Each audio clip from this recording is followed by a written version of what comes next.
Sa videong ito ay pupunta tayo isang lugar dito lang sa Tanay, Rizal na kung saan makakapag-bonding tayo sa kalikasan kasama ang ating mga pamilya o kaibigan na may murang cabin na kompleto sa kagamitan gaya ng lutuan, ihawan, may sariling CR at mga lamesa at man-made pool na ilog kung saan ay masarap maligo.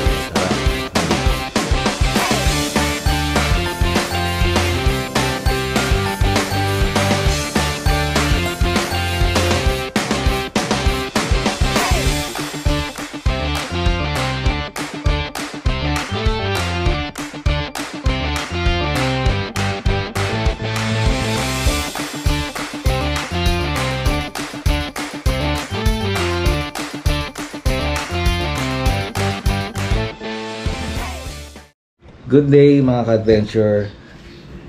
Another day, another adventure. Camping tayo ngayon sa Tanay kasama family ko. Magka-car lang tayo ngayon kasi yun nga, kasama ko family ko at saka namin bit-bit.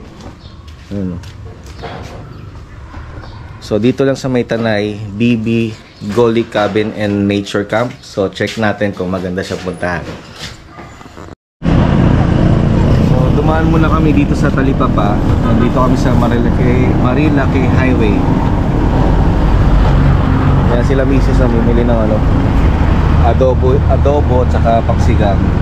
Kasi baka wala kaming mabiling lulutuin doon mamaya. Ay. Mag-drive? Hindi.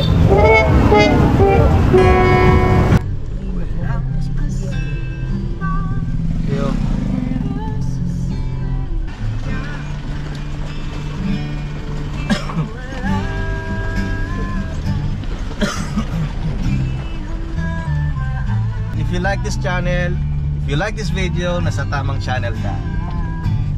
Follow for more. Hoy, umalis ka dyan, doggy. Ay, dadaan tayo ng ilog. Ayan o, ilog.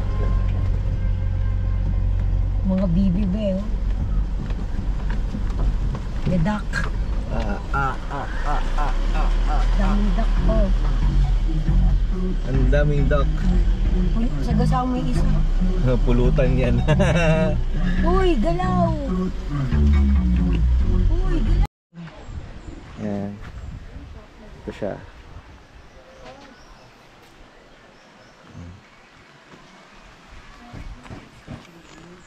Yung babae ko, pababa na ng mga gamit. Maya na siya. So, sinesettle na yung place namin.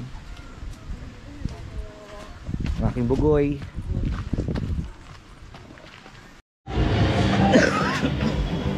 Nakapagod magbuhat.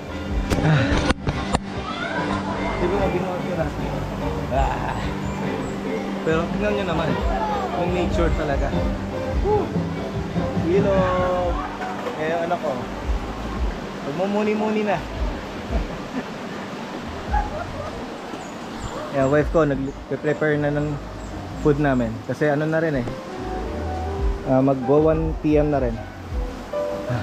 Ako, since nagbuhat, nag-drive, ligo agad tayo. Yeah!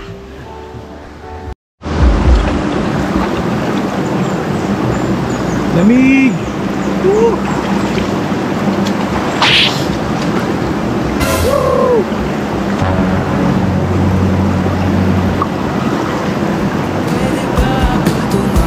Dyan sa puso mo,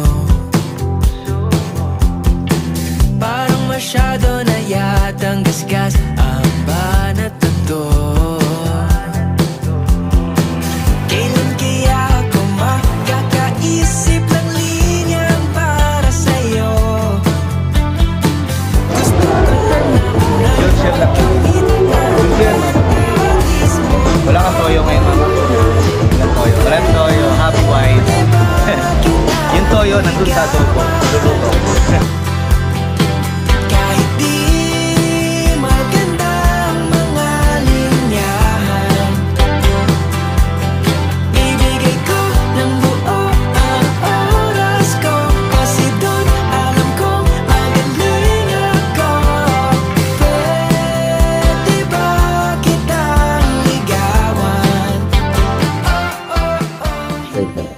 nga pala yung nakuha namin guys. Oh. Junior, ang tawag dito mama? Junior cabin. Good for 4 pack. Kung 4 kayo, maluwag pa yan. Mamaya pakita ko sa inyo sa loob. Kasapa kasi ako. Ayan.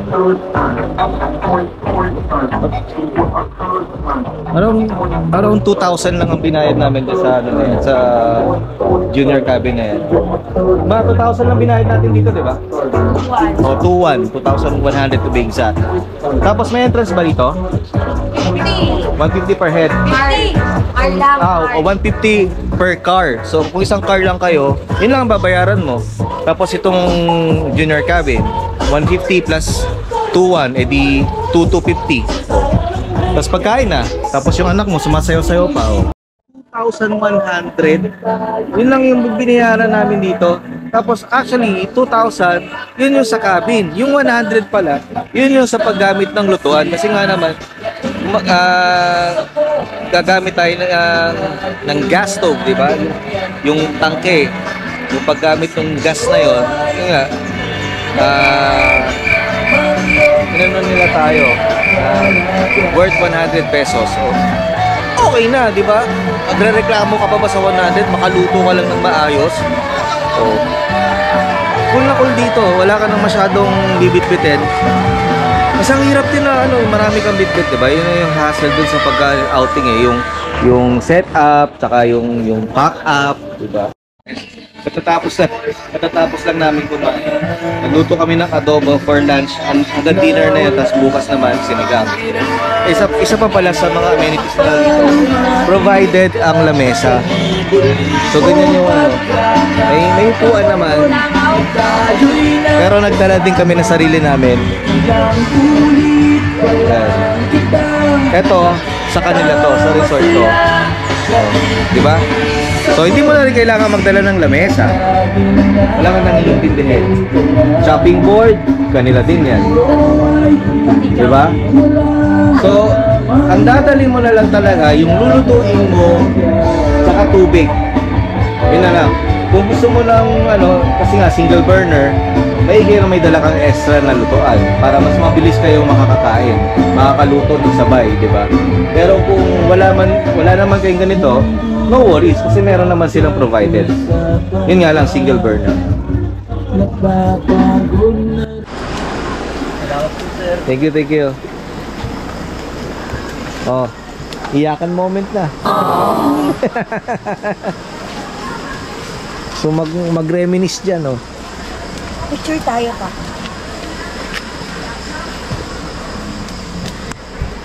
Minsan sa buhay natin, kailangan natin ng... Ano yun? Parang pang. Ano ba yun? Wala, nagdadrama lang ako. Ayan. Wait!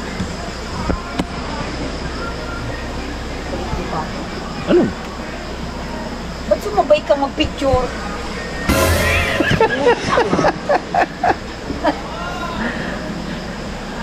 Sumabay siya.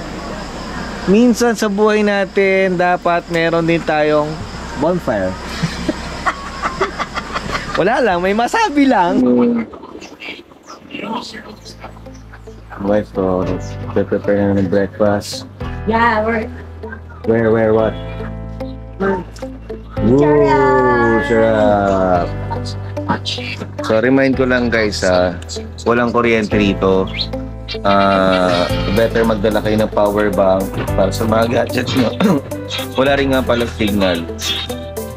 Pero ang ilaw naman dito magdamag. Hindi naman siya, kasi ang ilaw dito is solar powered. Kasi nga walang kuryente dito. Pero ang ilaw naman magdamag.